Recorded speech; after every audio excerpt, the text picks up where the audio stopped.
Tour junkies.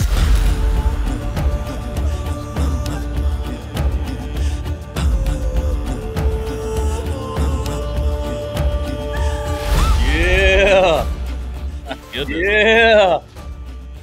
What up, golf addicts? Welcome to the 2024 PGA Championship betting show. We are the Tour Junkies DB here. Pat Perry with me. We are at Valhalla, waiting for Odin in Louisville, Kentucky for the PGA Championship. We're going to have a great show tonight. We're going to talk about some outright thoughts, some placement bets, who could win, who could not win but come close, maybe a top 5, top 10, some top 20s, locks and bombs at the end of the show. We got some giveaways going on. We're going to have a lot of fun on this show tonight. But, first off, Pat, we got to take care of some business, Mm-hmm. Yeah. It's business time. The last major, the Masters, you and I had a little we had a bet. We spun the betting wheel. And while I've been getting my butt handed to me in the season-long bet, which we will get to here in a little bit, I do have quite the good record spinning the old betting wheel. And we had a disgusting bet at Masters. It was gross. And we spun the wheel, and you had to pay off the wager. I don't know if I should really say anything more. If you think we're good, I think we should roll the clip. You've paid it off, and I'm excited to see it. I haven't seen it yet. Yeah, I mean, we can see it, but it was Nick Taylor versus Taylor Moore. I had Nick Taylor, and What a gross bet. This is what it led to. Okay. All right, here we go. Back Masters week, I lost a bet. And it was Nick Taylor, who I had, versus Taylor Moore. And, I trusted the Canadian, Nick Taylor, and he did not come through for me. And so I have to wash my mouth out with soap. I have to wash Nick Taylor's dirty self out of my mouth. So I'm going to do that right now. Shout out, Dove. Men plus care, new bar. Yeah, here we go. All right. Hopefully, new bar. Okay.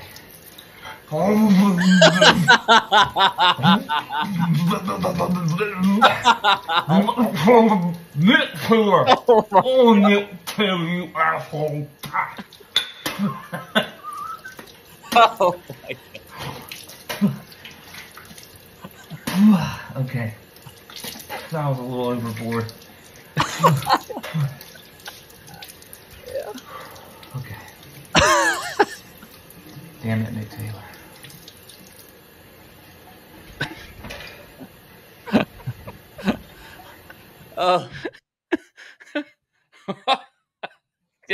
There's a lot of things about having 6 soap in your mouth that I didn't think they'd come out the way they came out. There were some visuals there I didn't really like, buddy. And it was. Whew. Buddy, you're gonna rue the day. You are gonna rue the day. You are going to rue the day that you let that get on the internet. My word, that was incredible. I will give you credit, Pat. You when you pay off bets, you tend to go all the way. I would say you definitely went all the way on that one. That was so ridiculous. You very much went all the way. I mean, sticking something just like that awkwardly big in your mouth just doesn't work well. Tony, clip it. Tony's already clipped it. Yeah.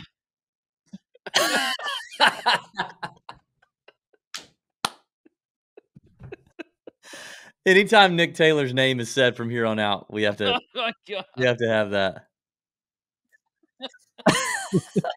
That's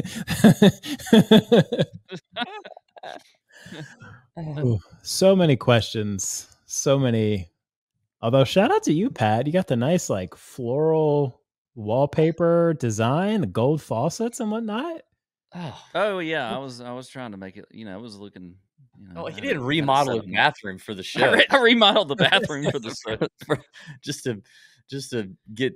I mean, dude, if the guy that did all the Masters thievery sees this show, you're getting a gnome sent in the mail because your boy is gonna love the dome action you gave him on that. God, don't let him see the show. He'll find your address. I mean, he not only the sounds, but he gave you the eyeball look too. He looked up at you with the soap, Pat. I can only imagine the. God, he made eye contact and everything.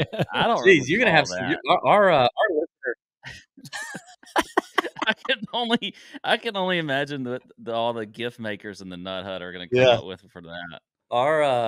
Our listener numbers in like the Hollywood, California area are going to skyrocket. We're going to have a lot of. I'm going to be watching the map. Jeez, it's going in the title. Pat deep throats a bar of soap.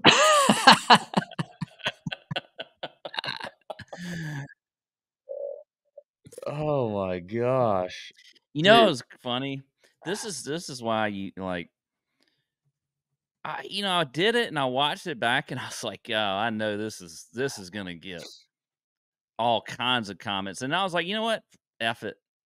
That was one go. I'm not putting soap in my mouth again. I'm just not gonna change it, bro." If somebody gets that in front of Puff Daddy too, like you're in trouble. I mean, like Puff Dad. I'm just thinking of all the possibilities. You could be a star, Pat.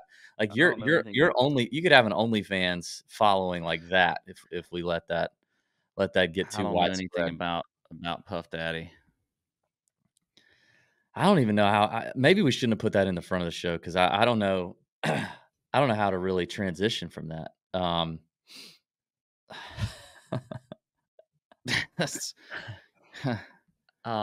okay. I've still got it on the wheel for now. If we end up spinning, I don't want to do it again. I think we can take it off the wheel. I don't want to do that again. Yeah, I mean, anything I do, if it landed on it and I had to do it, I promise you, I'm going to disappoint after that. I will guarantee you that on purpose. On purpose, I would never have gone that ravenously on a bar of soap as you did. We might need to get. You should go get a bar of soap and see what it's like.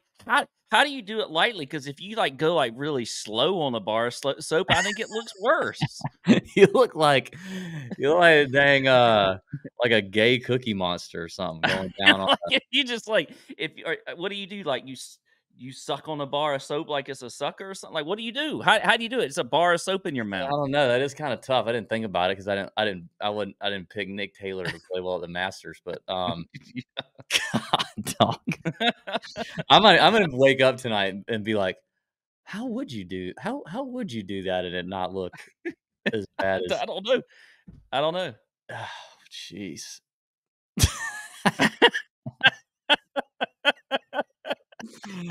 All right. Is this a betting show? I think so. Like I said, I don't know how to transition. Is this a major championship? How can I transition to this? I will say, if anybody knows anybody at Dove, I feel like we should have a Dove sponsorship after that. I mean, if you're Dove and you're looking for an influencer to go down on a bar of your soap, like you just found your guy. And I just think that could that could work. That might could work. We might lose. Speaking of sponsorships, too. Listen, I mean, it's a podcast juice night because we're recording this at night. I found this beer. Look at that! Look at that! A PGA beer. Can you?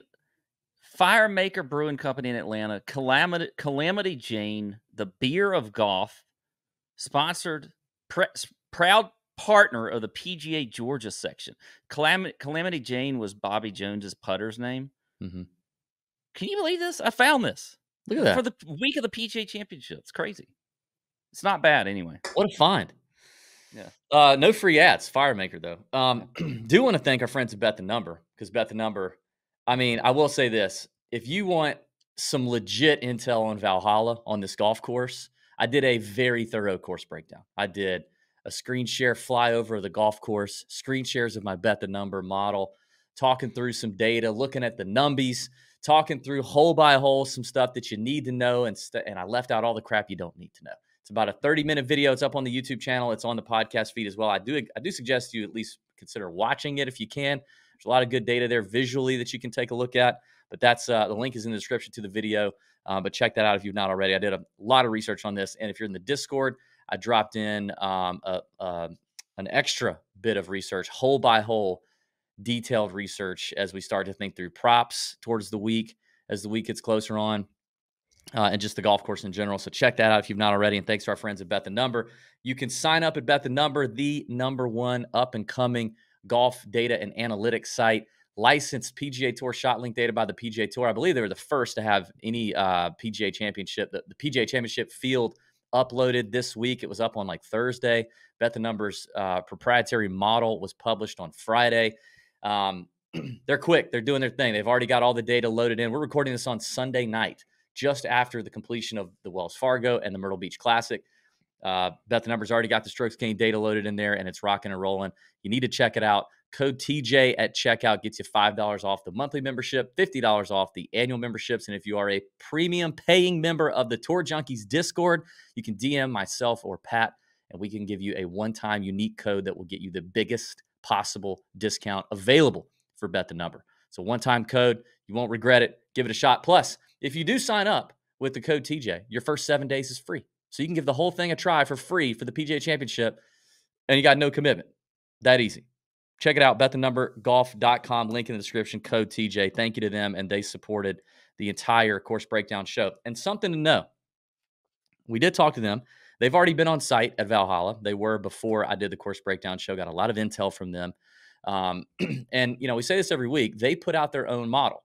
And so if you're somebody who wants to look at a model, but you don't want to build your own, why not do it? Why not work with Bet the Number and see what they put out? Because they're there every week. They're at the tournament every week, and they know what they're doing. So they did want me to pass along that the model could change this week. They're back on site starting tomorrow. The model could change based on conditions, based on weather, based on what they see. We're going to get some rain, I think, unfortunately. I think it's going to be nice for like tomorrow, but then rain coming in Tuesday, Wednesday, Thursday, maybe. I think the golf course is going to soften up, something to look at. Should be nice over the weekend. At least early reports show that there in Louisville. But all that to say, if you are using Bet the Number, don't forget, like maybe before you lock stuff in, just give the old model a refresh. Just refresh it, because if they do update the model, you'll see it when you refresh the page or you just go back into the app. So thank you to them. Support Bet the Number if you want to support Tour Junkies. We've got all of our sponsors in here this week in this show. We want you to support them if you support us. And we're doing giveaways. So be on the lookout. We're about to do a giveaway here in a little bit. $100. Stay tuned. All right. Pat, any thoughts? Your boy, you bet Xander Schauffele. Yeah, please. A perpetual loser who looked like he was just going to run away with it. And the guy who took the money from you, from your hands, is your guy who you perpetually do bet on and typically Rory. don't. Rory was very, very good. Gained almost phenomenal 20 today. strokes against the field on average. He was incredible. Boat raced it. We did talk a lot about loving Rory this week too. I mean, we didn't want him on the card 750, but I think even in the Discord we cooked up we were like a Rory Nelly Corda win. Did you see the LPGA thing, by the way? Did you see what happened there? Yeah, that was insane. Rosang won, but there was two people at the top, and then the next group was like 10 back. Sackstrom. Yeah. Anyway, so Rory takes down Quail Hollow again, wins at that tournament for his 5th time at that golf course for the 5th time. Any takeaways, bud? I mean, he looked fantastic. He really did. I mean, there's a the thing is, when he gets on that golf course, he just automatically, you can tell, just feels like I've already got an edge on the entire field. And so he's super confident. You almost wonder why he can't bring that same kind of confidence to Augusta National. But I don't know. It's just, I know it's obviously a different course, but it does have a little bit of the same feel to it. Haven't been out to both courses before. But look, I mean, he played great. Xander, to me, Xander didn't play terrible on today, but it was just, he was boat raced by a much better player today. And that's just what happens to Xander. But I think it kind of brings up to me, actually, what you texted me before the show, like a lot of what we'll talk about tonight, I think is, we have guys that we think can win. There's also a lot of guys that I don't think they have a chance to win, but may have some good top 10 numbers, top 5 numbers. And I just feel like the winner of this week is going to come up top. It's going to be one of these favorites. And that's what we've seen in the biggest golf tournaments all year long. And I don't think it's going to change this week. Yeah. We'll get to talking to our favorites. I mean, Rory and Xander actually basically the same amount of strokes gained ball striking this week. That's interesting. Like Xander's ball striking continues to be fantastic. Rory just beat him pretty bad around the greens and on the greens there at Valhalla, which again he's quite comfortable on. I gotta say, and I don't want to talk about it a lot because it's PGA Championship. I enjoyed the Myrtle Beach Classic. I did more for it. I watched it more. Chris Gotterup wins. Nobody had him. We didn't have him. Nobody had him. I don't think Chris Gotterup's mama had him. But we've had Chris Gotterup on the show. He's a good kid, powerful player, hits it a long way, could have some real chops. This could be a confident, it will be a confidence builder, a momentum builder for him because he's a talented guy. I mean, talented in college, talented on the Korn Ferry Tour level, had some starts at an amateur, had some amateur starts on the PGA Tour before turning pro. He's a real deal. He's a really good player. And so he takes down Myrtle Beach. I think Myrtle Beach did a great job with that event. I think Saturday there were something like 16,000 people out on that course. The fans looked great. The content coming out of Myrtle Beach Classic was great. I'm excited for that event. Honestly, I wouldn't mind trying to go to that event in the next couple of years. I think they have a 4-year commitment. But it looked pretty fun. Not many takeaways other than that. The Rory thing was, that tournament just lost juice once Rory kind of got in control. But kind of like what happened at the Masters. The same exact thing. Scotty makes a turn, all of a sudden just runs away with it. That's what Rory did. Well, let's move on. Let's talk about the season-long update and the favorites at the top of the betting board. I believe I had Victor Hovland. You had Jordan Spieth. Hovland actually found his irons today, which ended up hurting me, I believe. I think actually what ended up happening here? Let me look. Hovland. It was one stroke. It couldn't have been a lot of money. Okay, T24 for Hovland, T29 for Spieth. So you nudged me there, but basically a wash. No big deal. I don't know what's our total here. Okay, I'm almost at 7 million. You're at 3.8. Okay. For any new listeners, the season-long bet is every single week. Me and Pat pick a player in the 30-1 or shorter odds range to win. We pick a fade, and then whoever ends the season with the most amount of money is going to be the loser, and will be attending a very lame concert by themselves. Documented on social media. I am currently getting absolutely slaughtered by Pat, even though I've made up a little ground over the last couple of weeks. He's still, it's still. I guess I'm a little better than.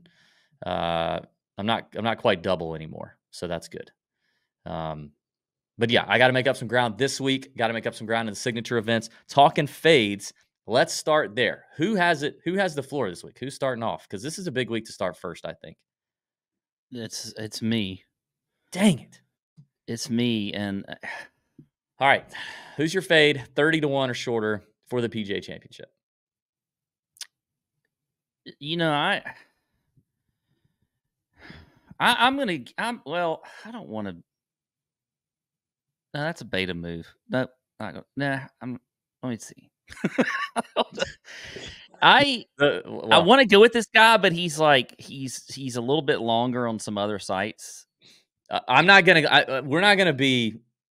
This thing has to be 30-1 on Bet the Number right now. Bet the Number. It is on odds live from DraftKings right now. It is on Bet the Number right now at 30-1. Okay, it is. I'm going with Patrick Cantlay. God dang it. That's who I wanted. Going with Cantlay. This is a tough one this week. Yeah, it's a tough one. Cantlay was number one on my number one pick for me was Cantlay. He's not the same guy right now. I mean, he's just he's nowhere close. Like I am so disinterested in 30-1 Patrick Cantlay. It's not even funny. Even if he were playing well, I think sometimes he is he's a tough outright. I mean, the guy from a major championship perspective, He does have a top 10 at the PGA, which he got last year. And then he's got one other, or no, I guess he's got a couple top 10. I guess PGA hasn't been terrible, but he just doesn't seem like the same. He doesn't seem like the same guy right now. So, yeah, Cantlay makes sense to me. I had one other name written down. It doesn't feel great.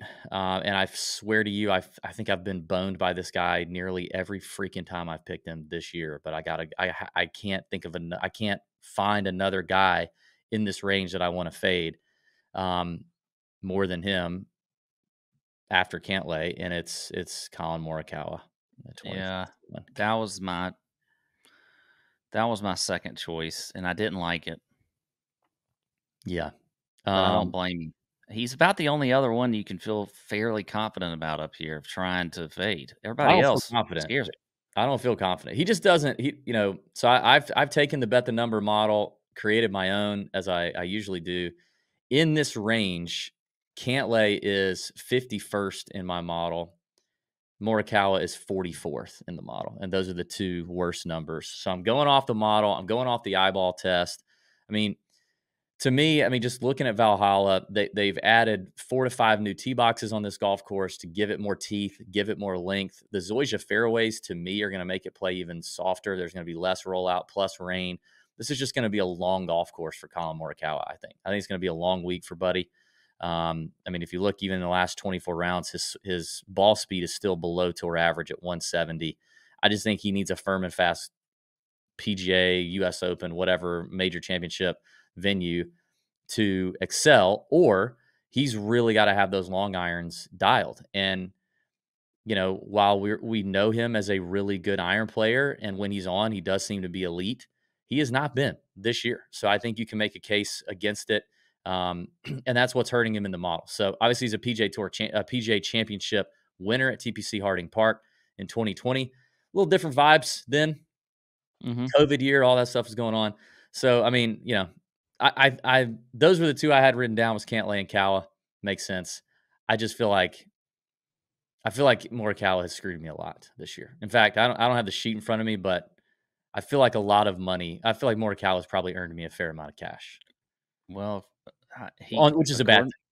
According to Tony in the notes here, he had a miscut for you last time. Oh, good. Okay, maybe am I thinking of Min Woo? There's like a couple guys I've faded a lot this year. Yeah, DB, you've only picked him once, according to my notes. Sweet. I got good vibes. Miscut. Pat, you've picked him a couple times. Yeah. Okay. It probably worked out the way things have been going. Yeah, probably did. All right, well, good. That makes me feel better then. All right, let's talk about the top of the board. Dude, obviously, so it seems that Scotty and Meredith have had the baby. Do we know the baby's name? Does anybody know the baby's name? I didn't even know they'd had the baby. I'm pretty sure they did. I think they did. I don't think it's confirmed, but I've heard somewhat substantiated rumors from people who would know that the baby's been had. He's also already on the press list for interviews, so he's ready to be interviewed. The three at the top are Scotty, Rory, and Brooks, and that's really the conversation. I think that's where the conversation starts, is these three. And I think we got to start with the best player in the world, the hottest player on the planet, which is Scotty Scheffler, coming in off the baby lag. What are you thinking? I don't see. What do you want me to think? He's the best player in the world, and he's. I don't. Obviously, I'm not going to put him on my card. I just don't do that with the plus 400 favorite of the week. But I think he is. I think he's going to continue to play well. I think he certainly has a lot of distractions with a new baby, but he seems to be the type guy that those distractions don't really bother all that much anyway. I think if he's at least removed enough from the things that they've had to do with all of that, and you kind of like the early part of having a baby anyway. Like, dad's, you kind of like whatever. You can't really do all that anyway. So he can come in this week. I still play just as well as he has, and I think he can easily, and he should be the favorite and could easily win. Of the three up here, I feel the worst about Brooks, even though he's coming off of the victory. Was that at Singapore? Where was that? Mm-hmm. And I think that victory is important for him. And, he comes in here and he's a defending champion and whatever. But, Rory's confidence that he has, I mean, I'm getting sucked back in. Damn it, I'm getting sucked back in. Sucked in sucked back in to play him. And was Rory that bar of soap? God, no. Listen, let's stop talking about the bar of soap. We're never gonna stop talking about the bar of soap. But I mean, like, he said in his post-round interview, he went back to Zurich and talked about Zurich and the confidence. Is it not crazy? Because we talk about how Zurich means nothing. Yet, here comes a guy in Rory that wins the Zurich with a partner and then boat races the field on a good golf course and a good field at Quail Hollow. He's more confident than ever right now. Yeah, and you know what? He won, by the way, the week before he won the PGA Championship the last time at Valhalla. He won the week before. Oh, did he? I didn't know that. Yes. I mean, to me, the Zurich is just whatever. Like, I get that for him, but I mean, first of all, the Zurich, for you it is, but I'm saying for him, it obviously meant something with his confidence. Yeah, I mean, I think it would mean anything to anybody, even if you're like a really good player. It means it's somewhat confident building, right? Especially, I think he kind of carried Shane Lowry. I get that it adds a little bit of confidence, but had he finished T20 at the Zurich, I still think he comes to Quail Hollow, a course that he knows and loves so well, and does what he does. It doesn't surprise me at all.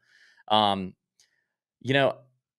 said last week on the Bump and Run show that like I'm kind of coming around on Rory personally, just with how he's handled some things here lately with the tour and the policy board BS and all this stuff. Like I commend him for what he's doing and how he's handled it. I've been a noted Rory denier on this show for years in terms of majors. I have not fallen prey to wasting units on Rory betting him outright in majors. I just haven't seen it. I haven't felt it. And he's obviously come close, and he probably should have won, could have won plenty, and that's how golf goes. But and I think if you check the tape, you'd probably find me going something like, "Oh, everybody's gonna want Rory for Valhalla because he won there 10 years ago," and blah blah blah. And I'm sure I said that, and I think that would be a foolish reason to want to bet Rory this week. However, I'm with you. As good as he looked this week on that golf course, as freed up as he seems to be personally at this point, he feels like he's in a different headspace personally. I mean, the Masters was disappointing. He wasn't really in the conversation. I don't care about the heritage for him. But that performance this week on that golf course said something to me, and the guy just is going to have it at Valhalla.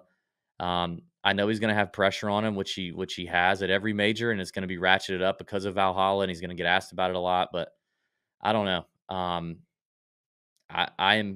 think I'm in. I mean, I was in last week for Wells Fargo, and I think I said I liked him better at Wells Fargo than Valhalla. But after watching how dominant this was in every aspect, it seems like he's done exactly what he's trying to do, which is peak right before another major. And he definitely looked pretty peaky today. In this what if you are what the world needed, DB? The world of Rory fans needed DB to start to come around for him to finally not choke on a Sunday, win a good golf tournament, and maybe win a major. They needed you. Maybe. And we'll see what happens this week. You could be the Rory whisperer. Yeah, I could be. I mean, so let's talk about the third man, because Brooks winning at Singapore is also indicative of what he does for majors, which is he just seems to be, he knows he starts caring, his give a damn meter goes up. He starts to peak. I don't know what happens. I don't think that he cares too much about winning live events. We said that on last week's episode, that he probably accidentally won Singapore, but it doesn't matter. Regardless, like he's here and he looks like he's peaking. And he's obviously a major killer. He's going for his sixth. And he's dominated the PGA Championship. He's your defending champ from last year. He finished 15th here in 2014. I actually saw that. I was like, I don't even remember. Like, I think I first remember being exposed to Brooks in 2015 at Wells Fargo, or not Wells Fargo, at Waste Management. I feel like nobody knew who he was then. I can't even believe I had no recollection of him ever contending in a major before that. But he finished 15th here in 2014. Yeah, I was shocked too when I saw that. That surprised me a lot. But he's double the odds of Rory, and that is enticing. That is enticing. Had you asked me last week who I'd rather have on like Thursday of last week, I think I would have said Brooks. But I still think it's Rory here. DFS we'll see, but in terms of the betting market, in terms of outrights, I think it's Rory. But I mean, there's no question that it seems like these three up at the top are just in a class of their own at the moment.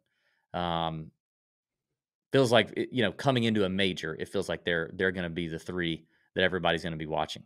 Would you add anyone else into that category that's coming up next?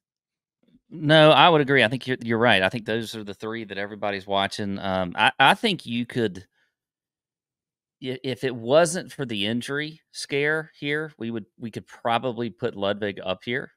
Now I know he doesn't have the wins like these other. I mean, he doesn't have the pedigree yet like these other three do, but it's going to be there at some point.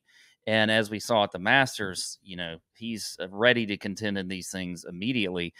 And so I think if it wasn't for him, withdrawing last week, kind of, not last minute, but it was, a couple of days before the Wells started, knee injury or whatever it is. Was it knee injury? Is that right? Yes. I think that's concerning, and would have put him up there in that, in that top tier 3 or 4. Yeah, I want to talk about Ludwig. Before we do, I want to thank our friends at SoBet for sponsoring the podcast. Going on year 2. If you're not on SoBet, you're missing out. I actually dished out some good winners. Hit a Patton Kazire, a 3-1, Henrik Norlander, 4-1, top 20 at the Myrtle Beach for a little 1.1 unit bonus on some bomb top 20s there exclusively on SoBet. Did that this past week. We put up our exclusive golf bets on SoBet every single week. Plus, you got 60 plus additional handicappers out on SoBet every single week, dropping bets for every possible sport you can think of. It is the best platform if you're betting on sports in any capacity, big or small, props, traditional sports betting stuff, doesn't matter. You got to get on SoBet and give it a shot. The link in the description will take you straight to a sign-up page where code TJ will get thrown in, and you will get your first month for $1. You can try it out, cancel at any time. It's 33 cents a day after the first month. That's it, $9.95 a month.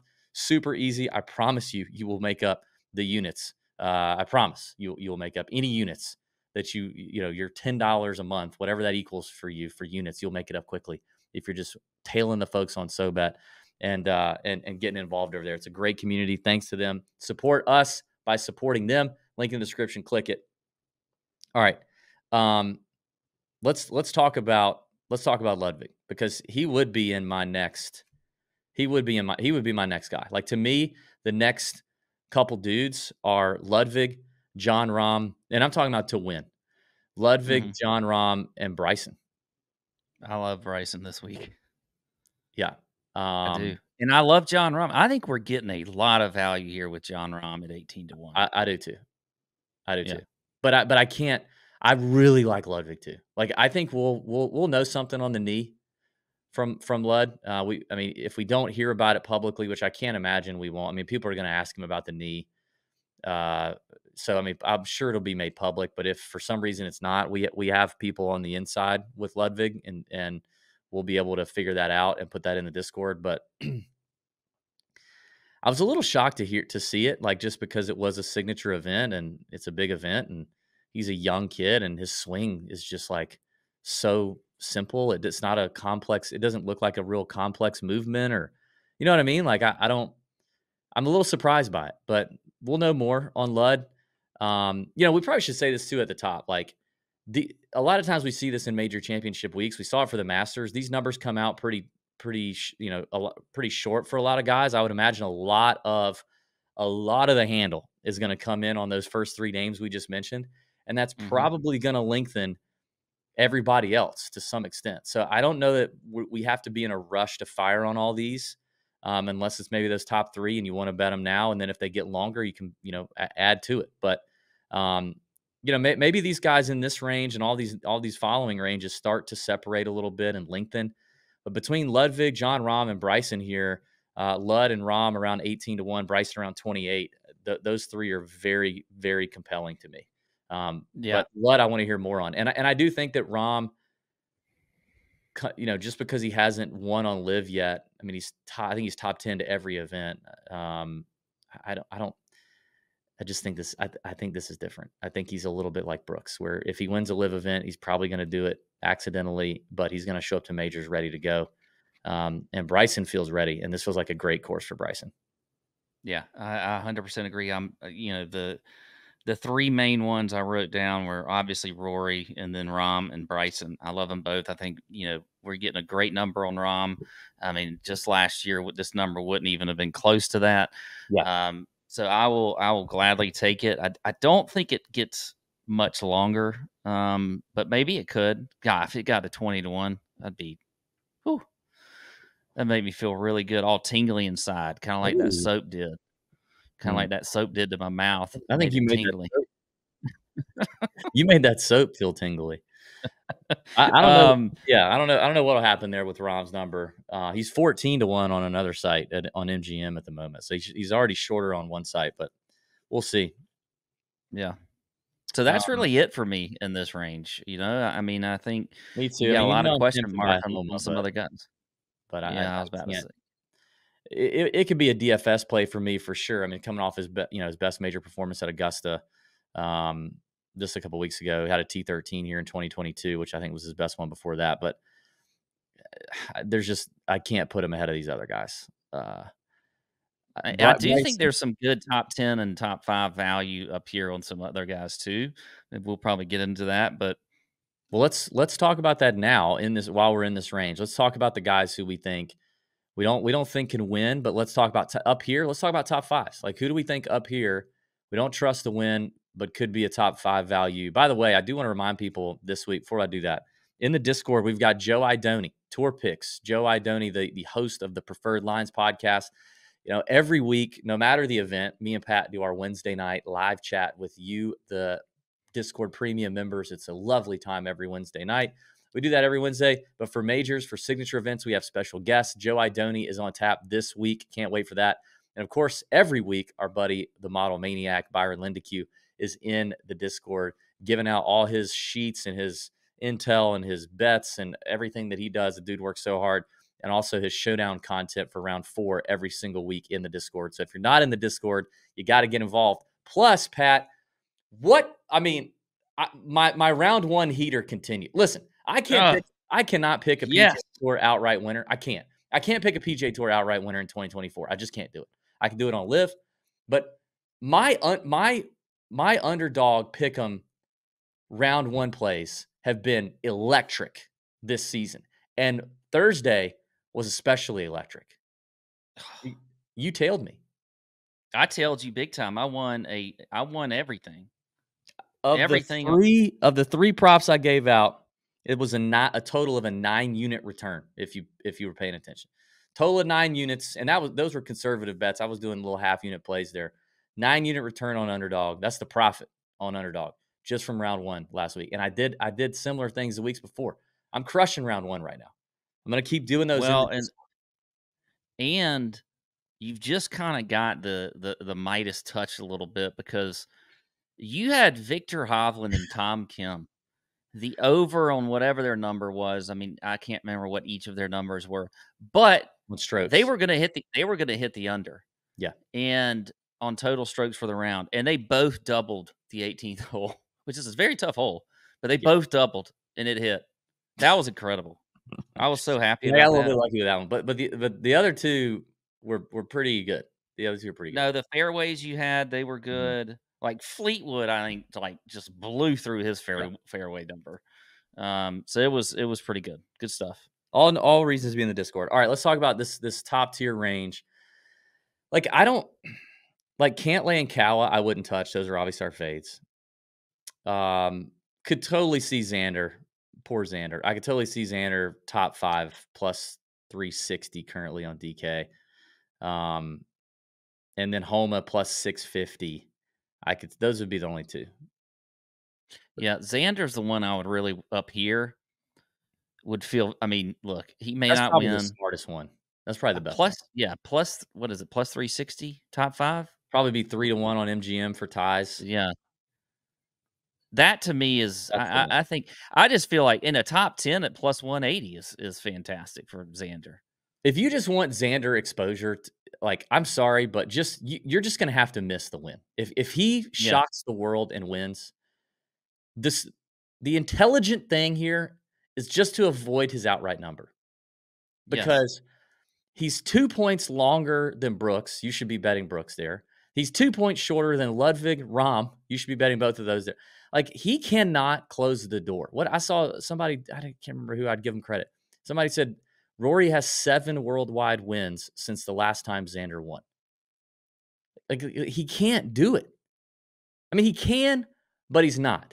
And at the number you're getting him at, if you just really have to have it, just take the 3-1 money on the top 5 and be satisfied. If he wins, you can just go, well, easy cash, 3-1. I missed the win. No big deal. That's what you do with Xander.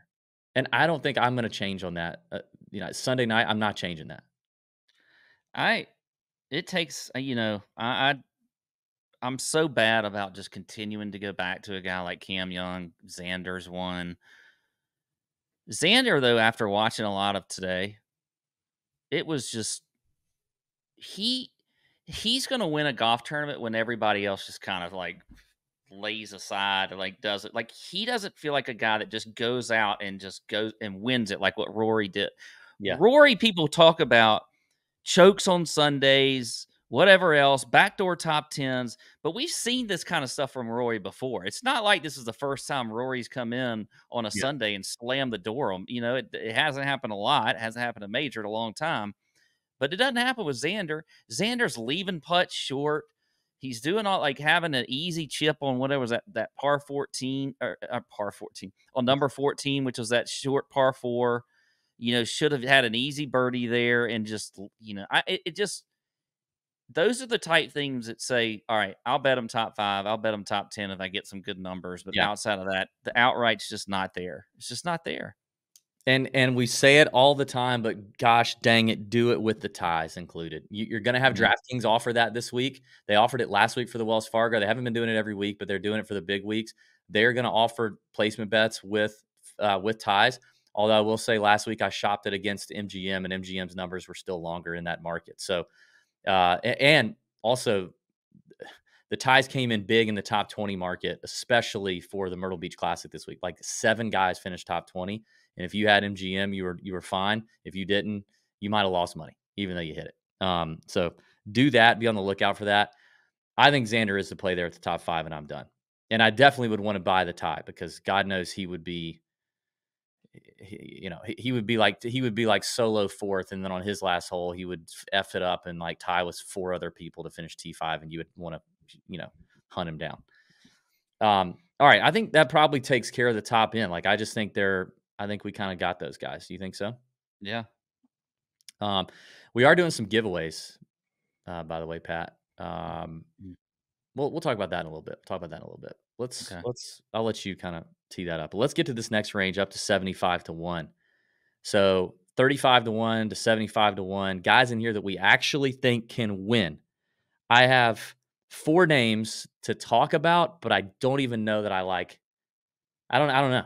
I don't know what I want to do here. Like we both have already said, it feels like it's coming from the guys we've already mentioned. But the first one is Wyndham Clark at 35 to 1. But boy, was he disappointing this week. But it was mainly short game, which is a little unusual for him. He lost about 5 shots around the green and putting combined. Didn't do a whole lot off the tee. Didn't do a whole lot on approach. But it also kind of feels like, he took some time off after the Heritage. He probably, I don't know. What do you make of Wyndham Clark? Because 35, had you told me after the Heritage, or had you told me after the Players I'd get him at 35, I'd have been pretty happy with that. But right now, it seems a little iffy. I have a hard time getting too excited about Wyndham Clark. which means he's probably going to win. I But don't I think- just I think the I don't- driving accuracy, like you got to hit it somewhat accurate here. If you go look at that course breakdown, there is some trouble. I want a little more total driving. I want the distance, but it does worry me a little bit that he'll spray it all over the yard. it worries me a good bit. As a matter of fact, you put in the Nut Hut in the research about the 9-hole, the guy that went through the 9 holes, Scott Oh, yeah. Fawcett, Decade Golf, went through 9 holes, and he kind of pointed out like the strategy of playing these off the tee. And a lot of things that you find in these holes is that, yes, there is definitely, I mean, you got to have length out here, but there's a lot of strategery off these tees. You know, you can't just pound it, you know, because there's trouble where you can pound it to. You might have to lay back a good bit on some of these holes. So there's a lot of different things that could happen. That worries me a little bit about Wyndham. Like that's the kind of thing that I think could get him in trouble. So, Yep, I agree. I think I'm out. I just wanted to bring his name up because I obviously he's been one of the best players in the world since he won Quail Hollow last year. So, all right. Well, you mentioned him already. What do you make of Cam Young? I mean, you know, I always like Cam Young. You know, you're getting him 40-1. Now, he is a guy that I think can play. You know, he has a lot of different shots. A lot of people think Cam Young is just hit ball far or whatever. Like he hits some shots and he can do that.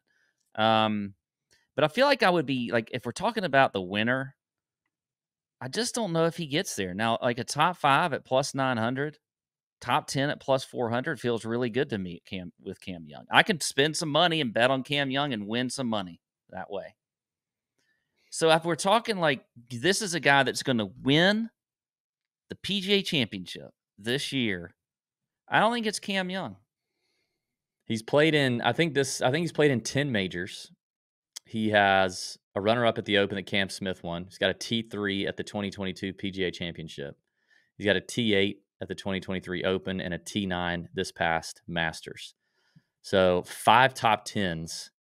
He's got top 10s in half his major starts with a runner-up and a T3, 2 top 5s. The guy's game is pretty well built for majors, I would say. Obviously hits it long. Hits it pretty straight for as long as he hits it. I mean, he's near tour average for accuracy, which is good for as far as he hits it.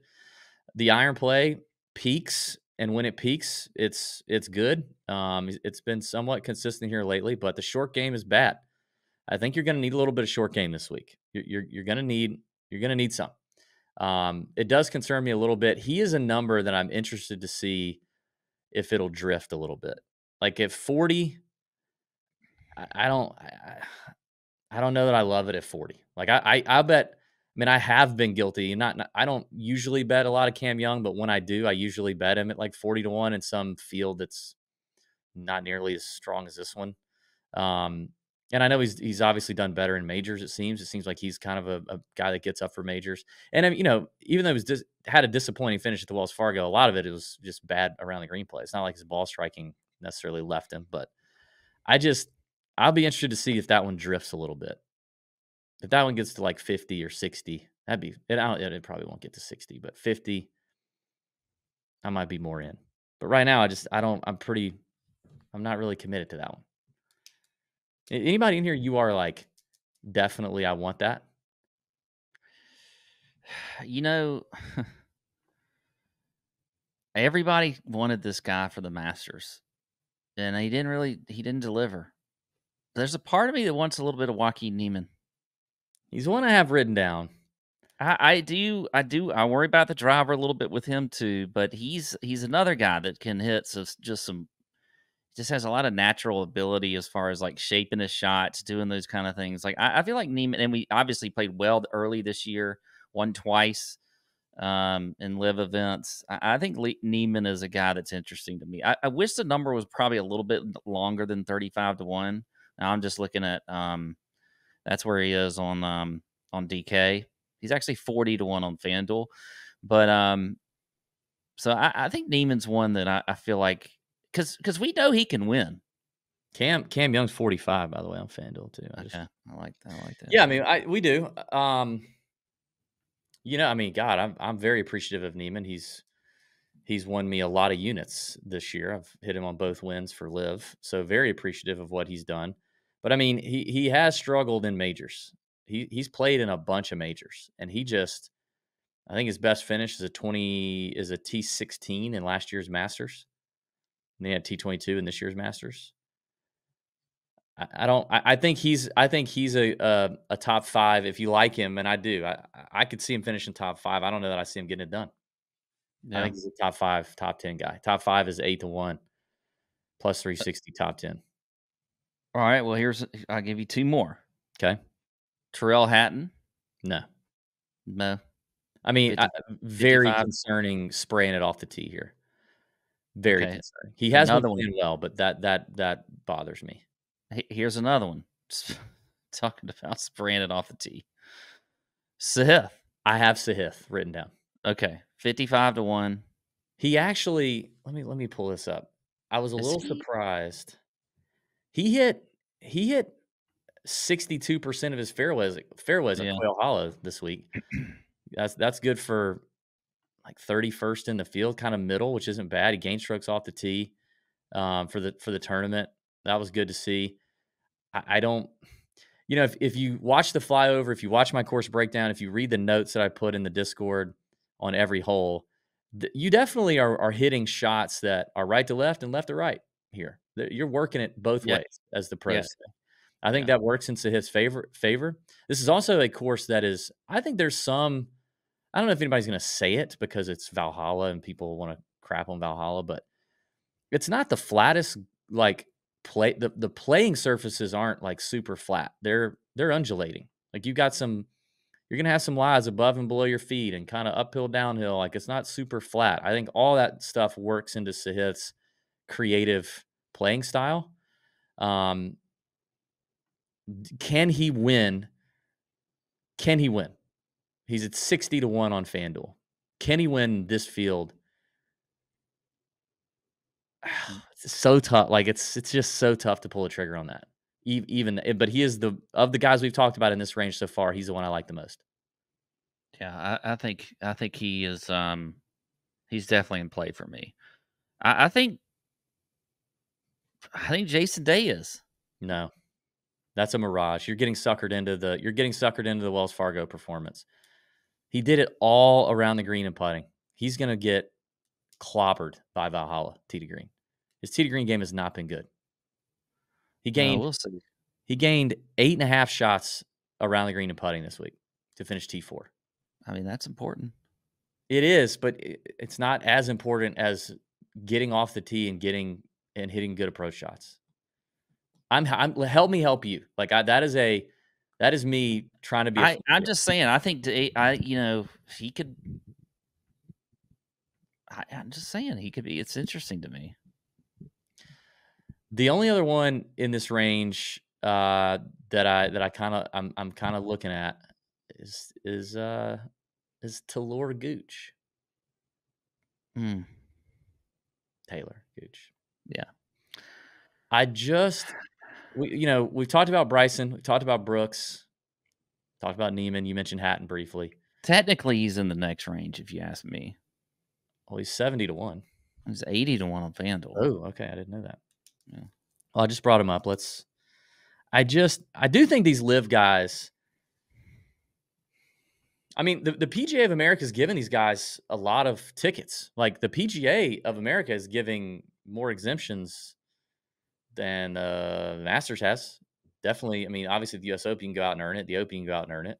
But the PGA Championship is surprising me with how many guys they've let in this field. And the live guys have to show up and make hay and do something. I think it's important. So, can he win? That's probably a dumb bet. 70-1 is probably a dumb bet to win.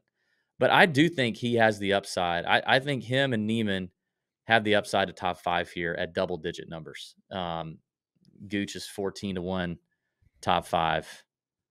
And what do we say Neiman was? Or maybe Neiman was not double-digit. Neiman's 8-1. Yeah, I agree. I think as a top 5, it's a very good number for Gooch. Gooch has a lot to prove this week. for himself, maybe to others, whatever. I don't think he sees that as a pressure that's going to like hold him back. I think it's something that really could motivate him this week. So I like Gooch. I do think I don't see him holding the trophy on Sunday, but a top 5 or a top 10 is absolutely in the cards for him. Okay.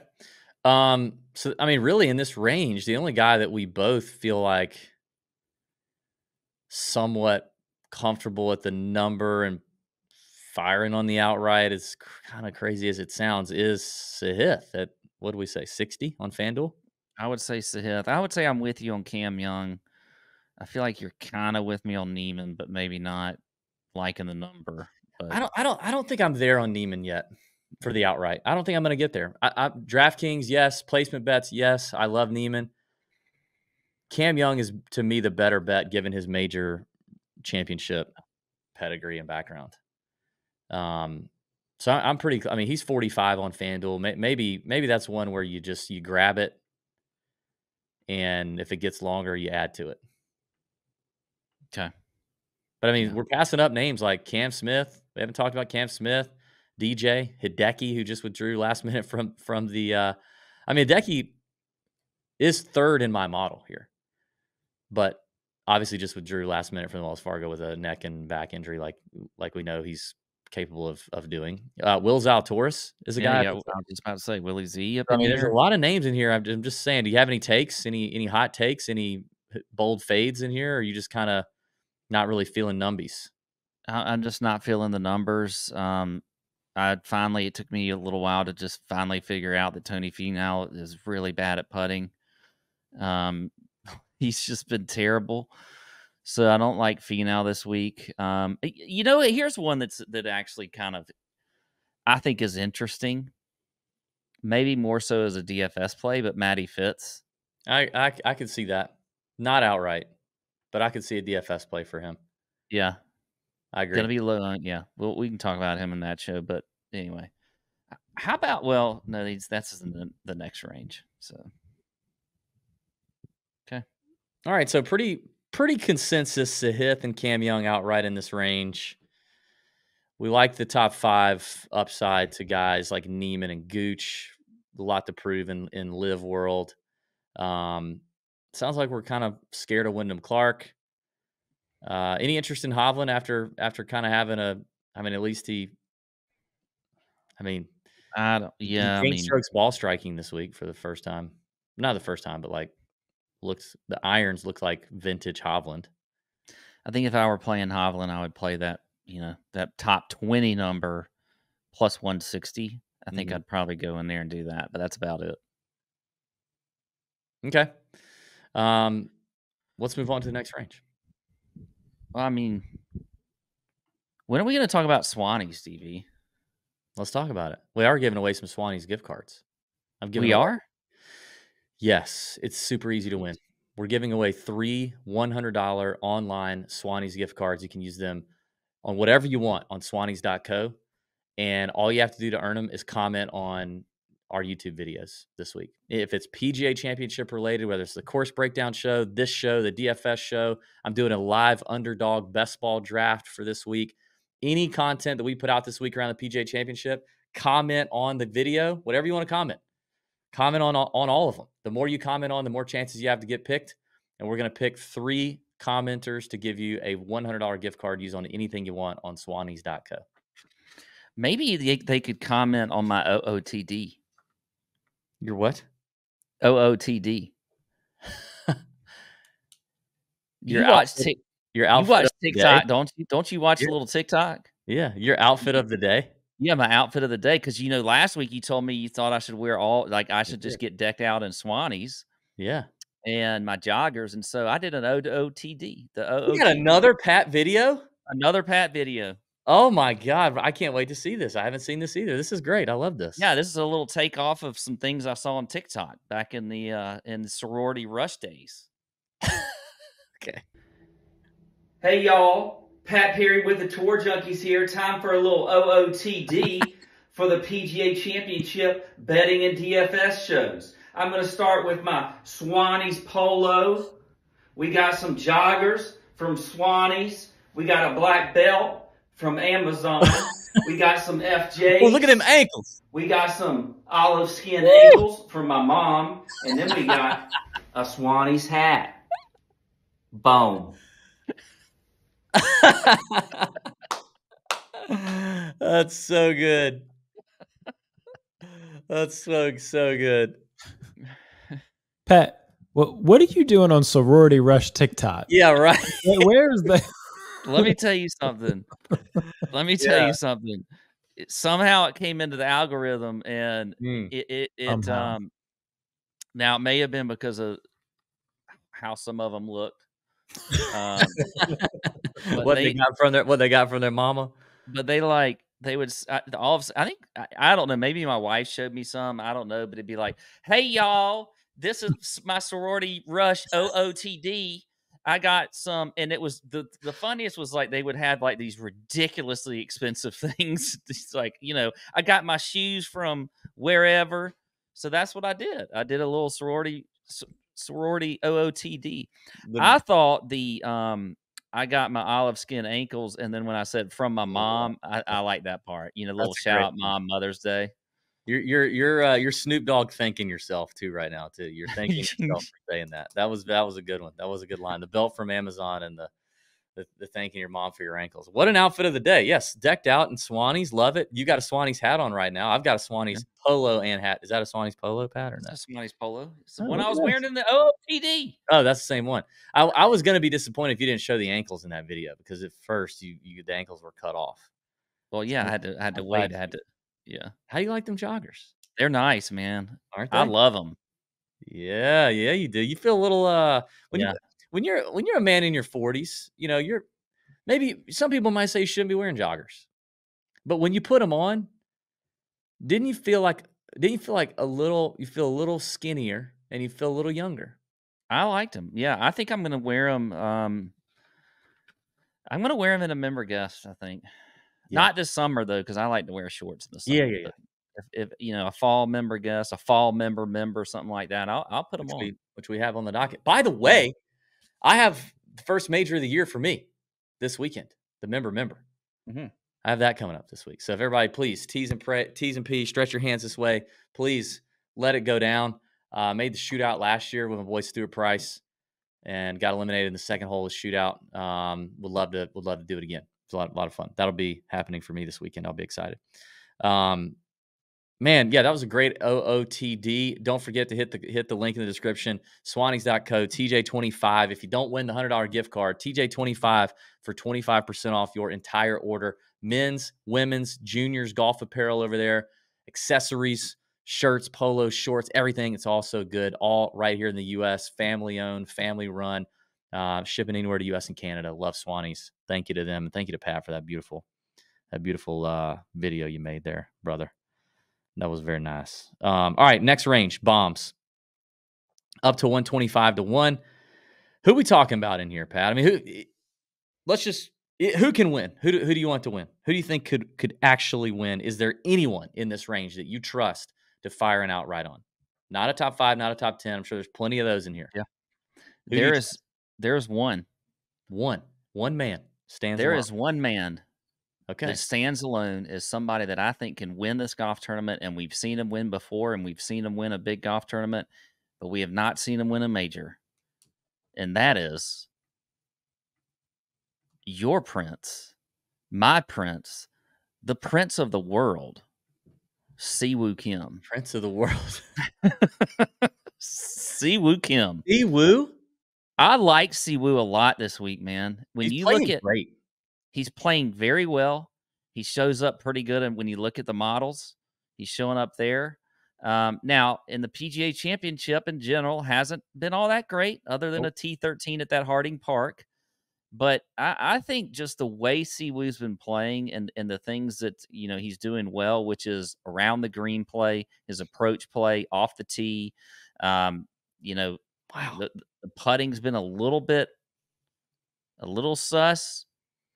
But he just needs to get it baseline. He putted horribly at the Wells and still finished 16th, even though he lost 5 strokes putting. But his approach play and tee to green and everything has been amazing. So I think Siwoo Kim can win, and I like him at 90-1. You might even be able to get him longer than that. Thoughts first on that? Listen, I mean, we love Siwoo. So I'm not gonna be mad at the passion. But I can't do it. I just, to me, I think I want to see Siwoo on a course that one of two things: either it won't play so long for him with Zoysia fairways, wet condition, like this thing's gonna be a beast, or so like a shorter like I think Siwoo should be great at like a Pebble Beach U.S. Open or some shorter course, or if it's firmer and faster. And maybe scoring is like the traditional PGA Championship scoring. Like, remember when the PGA Championship used to be like the winner would be like 14 under, 13, 15 under. I don't know. I kind of like a blend because, I mean, obviously that means he has to make more putts, but at the same time, his aggression worries me a little bit. Like if he's too aggressive at a course like Valhalla, wanting to rip driver. I mean, you saw that we talked about the decade video. I mean, there's going to be times where I can tell you right now, Manny's going to be standing on the tee going 3-wood, and he's going to go driver. You know, like we know that that's what he does. So as long as they can get on the same page there, he might be good. But I think I'm gonna have to skip out on that one. By the way, don't forget too, the PGA Championship is top 70 in ties. We're back to that. Remember when everything used to be 70 in ties? We're back to top 70 in ties. But you know, with winning scores somewhere in that 8 to 10, 11 under range, I just think he's got to play more conservatively than he normally does. So that worries me. However, I have a guy in here who's my favorite bet. And, you know, I want to remind everybody, let's flash back, okay? Because you're going to, we've talked about the favorites. Obviously, there's the big three up top. There's a lot of really daunting names up top that when you think about pulling the trigger on a guy in this range at 90-1, 100-1, you're like, well, God, how in the world is he going to beat all those names that we talked about? And it might not happen. But remember last year when Wyndham Clark won the U.S. Open, and his best finish in a major prior to that was a T75. And he won the U.S. Open. Now, the guy I'm about to talk about has a better major championship record than that. So I'm not necessarily teeing it up for that reason. In fact, he's got a lot of experience at majors, more so than Wyndham Clark did coming in. He's got a handful of top 20s, a handful of top 25s, actually a couple top 20s, handful of top 25s. Best finish, tied for best finish in a major at the most recent major he played, the Masters. And remember what the thing was about Wyndham Clark last year? Like, he kind of leveled up an aspect of his game that was lacking. And then everything started clicking. Well, the guy that I'm talking about, Pat, maybe, just maybe not, but maybe he's leveled up a part of his game that we've been missing. And he's 100-1 on FanDuel. And he's a horrible, horrible, horrible putter. Horrible putter. But at the Wells Fargo this week, Pat, he gained 8 strokes. 8. He gained, I know where you're going 8 here. strokes putting at the Wells Fargo. That is good for, wait for it, number 1 in the field. The week before, when he played in the CJ Cup, he gained 3 strokes, 3.158. I got this guy up. I'm going to reveal who he is. Here we go.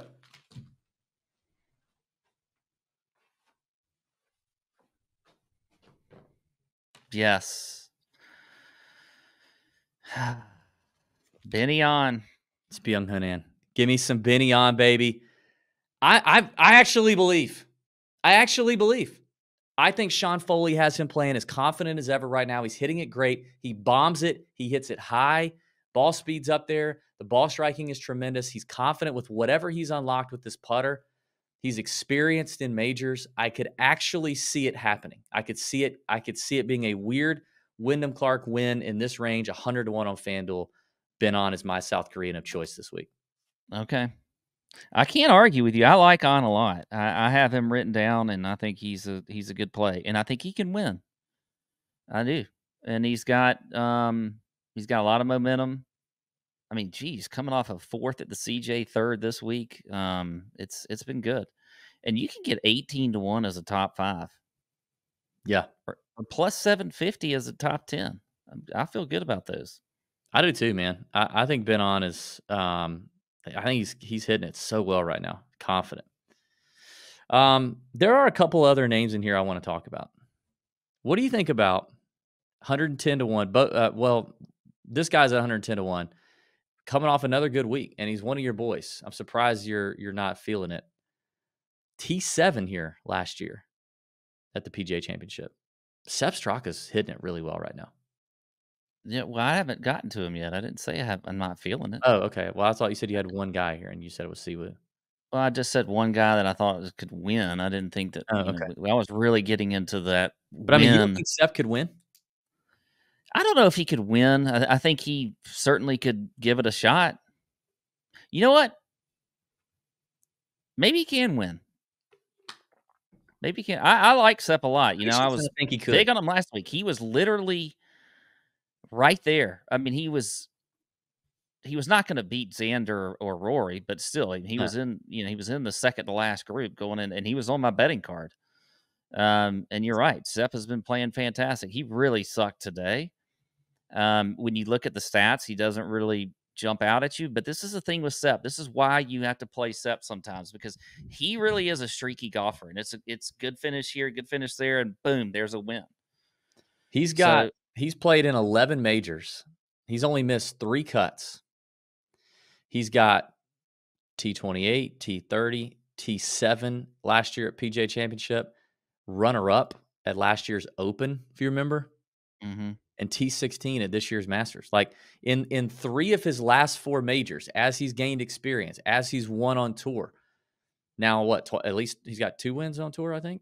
John Deere and anyway, his 3 of his last 4 majors, 16th runner-up, 7th. Yeah, it's not bad. I forgot about his runner-up at the Open. Yeah, I 110 on FanDuel right now. Okay, I don't hate it. The last name in this range I just want to bring up because we talk about him every week because he's been making us money. We got to bring him up. We got to. Tony, hit me with the whistle.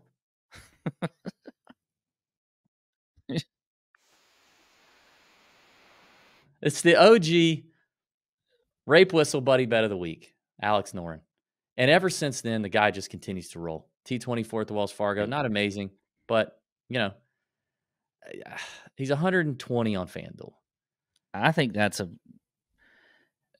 slap in the face to whistle goers across the world. Whistle goers? Yeah, if you're a whistle goer. What is a whistle goer? Like you're with us. You're with us on the whistle. Oh, okay. You're a whistle not a whistle blower, a whistle goer. Okay, you're okay. You follow us with the Noren whistle play. And I think Noren at 121 is egregious. It should be much lower than that. I don't know about that. But it's I don't know. It's a triple digit winner and it's weird, and if weird things happen, and it's kind of like what I said about Quayle. Like there's trouble on this golf course, and if Noren like finds himself in the run, in the running on Sunday late, and one of these studs, just happens to hit one in the creek or hit one in the water on 18, and Noren can cap it. Like I don't see Noren like running anybody down, but if somebody were to kind of choke it away and he's just kind of the last man standing, I could see it happening. And because he's been playing so well, and 120 is kind of fun enough. That's a lot of fun for me. So he's got a ton of major championship experience, a ton. He's played in a bunch of majors. You forget how long this guy has been doing this thing. And we've mentioned it recently in recent episodes, and 10-time winner, 8-time winner on the DP World Tour or worldwide or whatever, just not on the PGA Tour. Like it's not, I don't know. It's just that one was interesting to me. I'm actually more excited about, Ben On, Sepp, mainly those two, than I am, Sahith and Young in the range up front. Yeah. Really, actually, like rubber meets the road last 3 holes at Valhalla. you've got to hit. You've got. I mean, 16, a 508-yard par 4 with creek all down the right. 17, 480-yard par 4, pretty open. Fairway traps you got to avoid. 18, par 5, water all down the right. Like, who do you trust in those three on those 3 holes? If you had Sepp, Straka, Ben-An, Sahith, and Cam Young, if those were the 4 in contention, how close is it in your mind? Who out of those 4 gets it done, or who out of those 4 do you worry freaks the hell out and blows it away? Golly, I don't think it's Sepp. I don't either, and he's twice the odds of Cam Young and Sahith. I don't think it's Sepp. I think Sahith really would worry me the most. He would scare me to death. The tee shots would scare me. Yeah. He'd be the one like stepping up on the tee. I'd be like, oh shit. Yeah, but he's half the odds. Yeah. Okay. Interessante. All right. Any other bombs? Let's talk about any bombs over 125 to 1. I have a few here that I like. I've been betting him all year, and he's been playing well all year. He's 200 to 1. Keith Mitchell. Yeah. He checks a lot of boxes here. He really, really does. He is in the model. He's 21st in my model. A guy who's 21st in my model, like having good finishes. He's not really done much in majors, but I don't know. 200 to 1. I'm interested. I'm going to go back to the well on Jaeger at 150 on FanDuel. Yeah. I think that's a good one. Checks a lot of boxes too. Probably it. For winning. Like anybody I think that could win. What about EVR? He did have a good Myrtle Beach week, didn't he? Yeah, and he's 350 to 1 on FanDuel. He's 300 to 1 on DK.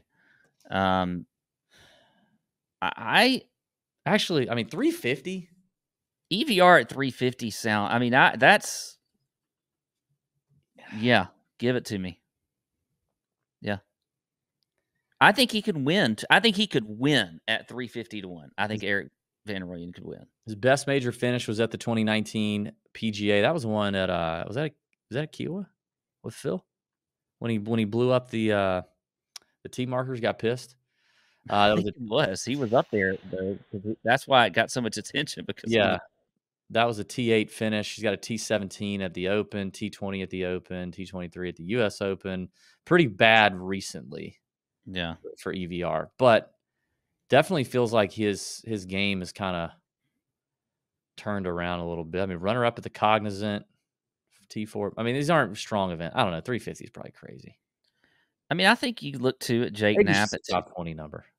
Yeah, I mean, Jake Knapp's at 200 to 1. I'm not doing that. I don't want that. Not. I think I could.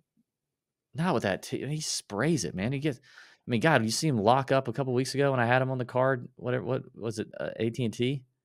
Yeah, he should have. He could have easily won that golf tournament. I know, but like second freaking win of the year. But then down the stretch, just like can't find the fairway, just like he did Sunday at Mexico. I don't want that at Valhalla. Yeah, the driving accuracy is bad, but I don't know if he's going to hit a whole lot of drivers. I don't know if he's going to have. I think this is that mini driver. He'll hit that mini driver. Yeah. Anyway, I don't. Other than that, EVR was my favorite. I mean, I think Aaron Rye is interesting because he shows up really high in the models, but I don't think he could win. But I think an Aaron Rye could finish have a good top 20 number. Something like that. Ugh. I don't want anything to do with Aaron Rye. T4 at the CJ Cup, man. As soon as I said that, I was like, correct. I was like, watch your mouth. That was so God. Gross. All right, before we get to our top 20 bombs and locks and get out of here, I want to thank our friends at Underdog. I will be doing an Underdog Best Ball live draft this week.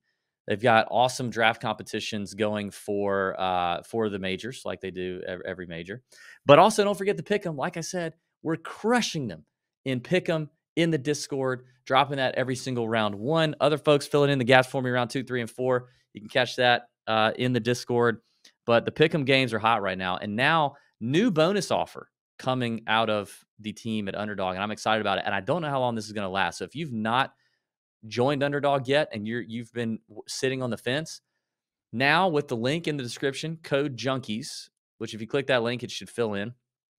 But click the link in the description, code Junkies, or you can scan the QR code here on YouTube. Code Junkies, you get a free, like a free promo, special promo play, and it could vary based on the day that you sign up.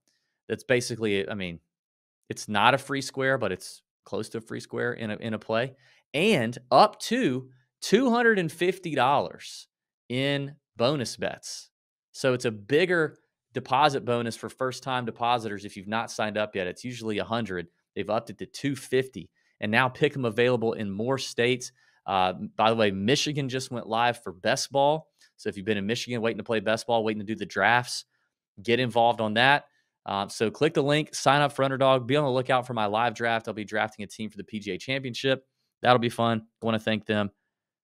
Yeah, take advantage of that offer. All right, top 20, 6-pack, 2 locks, 1 bomb. Here we go. Plus monies only, please. Plus money only. Top 20, I really like Bryson at plus 140. I'm going to take that one first. I'm gonna snipe that one from you. I bet you liked it. Yes, damn it. No. This place just sets up nicely for him. I'm buying the Bryson stock this week. Could definitely see him on the outright card at 28-1. I'm already pretty happy with that number. So the plus 140, that's on DK right now. I would imagine with ties on MGM, that might be one. I don't know. It could be 125, maybe 130, and I want it. Okay. Is it my turn? Yes, this is what we do. We kind of go back and forth. I'll go Maxoma then at plus 140. I had him written down too. So wow. I like Maxoma. I didn't I like see Max. that coming. You Plus usually 140, top 20. Did not see that coming. You usually don't like a little Maxoma. Mm-hmm. Man,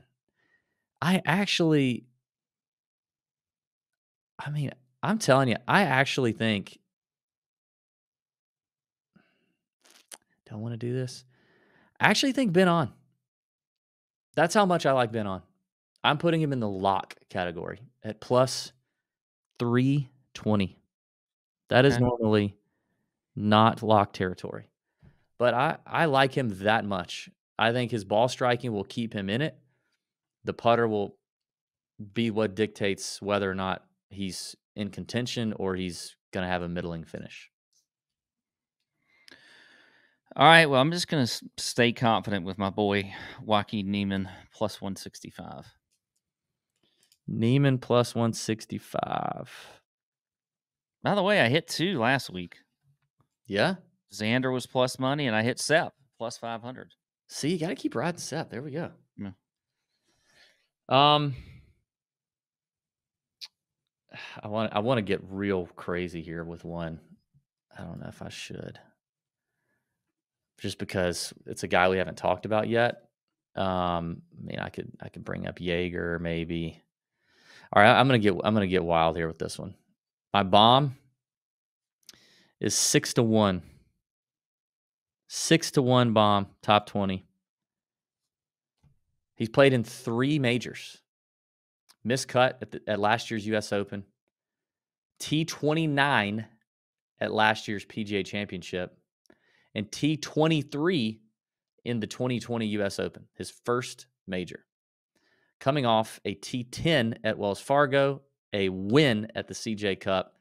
I'm going Taylor Pendrith. Bombs it. Good short game. 6-1 to keep the heater going. Don't like it? I don't mind it. I'm a little I'm not very confident on some of these top 20 long shot numbers, but I'll go with I mean, EVR, you liked him. Yeah. I kind of want to offer up somebody different. Man, EVR 7-1. He's longer than Pendrith. Yes, makes sense. I tell you, you know what? This will just be an easy. I do like Keith Mitchell a lot this week. He's plus 450 as a top 20. Glad you got him in there. I think we need to get Keith Mitchell on this. So, all right. So the 4 locks, you had Homa at plus 140, Neiman at plus 165. I had Bryson at plus 140, Ben on at plus 320. I had Pendrith at 6-1. You have Mitchell at plus 450. Pat, you have some intel on some of these PGA of America pros, don't you? Yes, I do. So why don't you share with us what you know? Because I mean, this is not going to be plays that people should probably want to bet on, but I do think if people don't, we might mention them on the DFS show. But if people want to, maybe you're doing a weird pool or you're, you want to just get real weird with the top. Maybe they're offering a big number at a top 40. I mean, we do see PGA pros like Michael Block, which I don't want to talk about him, but we see PGA professionals make the cut every year, hang around, do something weird, do something strange for some change. I mean, everybody looking at Michael Block last year, thinking about how his life changed. Maybe they went and worked a little extra hard. But Pat, why don't you tell the people what you know? Well, listen, we have a great God, can I speak some English? We have a great pro out here at our Oak Ridge Golf Course, Pete Vitello. Great pro. Love Pete. Just a fantastic person, great player. Gotta be a Team DB guy, I'm sure. He might be. He played in the PGA Professionals Championship, made the cut, which is, pretty damn hard to do that, just outright. So, but anyway, he gave me 3 guys, 3 of his most impressive guys that he saw. And I told him he could not pick Michael Block. I don't care how impressive he might be. You can't take Michael Block. Jeremy Wells, Jared Jones, he played with both of these guys. Jeremy Wells, he played with Jared Jones, he played with the first 2 days, said he's super talented. Now, these are 3 that made it through, obviously, and are playing this week. So Jared Jones, Jeremy Wells, he played with, I think in his 4th round. And Jeremy was the only player that day that was under par in very hard conditions. And then Ben Polland is an absolute stud. Now, Ben Polland, I believe, won. So if he didn't win, he was up there. So those are the 3 that he gave me is guys that could make a little noise this week. So I think Andy Svoboda, who used to be on tour. Who used to be on tour is obviously one that you got to look at too. Now, Pete didn't mention him, but I think most people would look at him as a guy that they should be looking at too. He's got a lot of experience. Yeah. Awesome. Well, thanks to Pete for filling us in on that. You for dropping that little nugget. And I think that'll do it for the betting show. Don't forget to get in on the giveaways, comment here on the YouTube channel to get involved in those Swannies giveaways. God, Pat, you just did the Lord's work today with the soap video and the OOTD. Beautiful work. Listen, people, we bring it every week. I don't know that I can't promise we're gonna bring that every week. But we try. We do our best to bring it every week. So give us some love this week with all the content coming out. Full slate, 2 emails, blog articles, Discord stuff popping, a lot of shows. It'll be a good time, and we hope you enjoy it. And we hope, most of all, you bend over your book. See ya! Out!